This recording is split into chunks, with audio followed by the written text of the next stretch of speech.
Ang fiscal year 2024 performance-based bonus para sa mga kwalipikadong kawani ng pamahalaan ay ipoproseso at inaasahang maipagkakaloob ngayong taon.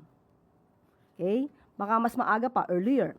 Ang pondo para rito ay nakapaloob sa fiscal year 2026 General Appropriations Act para sa mas detalyadong schedule ng implementasyon, kabilang ang mga target na timeline para sa pagproseso at pagpapalabas ng performance-based bonus. Maaari pong sumangguni sa item 9 ng EO number 61, Technical Working Group Memorandum Circular number 2026-1 na may petsang July 3, 2026.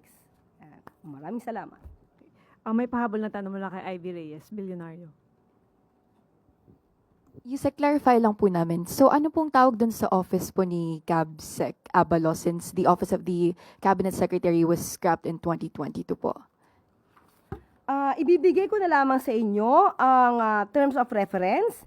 Ang nakalagay lamang po dito, ang nakasaad ay duties and responsibilities of the Cabinet Secretary. So, Mr. Benjamin D. Castro Abalos Jr., Cabinet Secretary, shall provide overall leadership and direction in the development, coordination, and implementation of political and constituency engagement initiatives.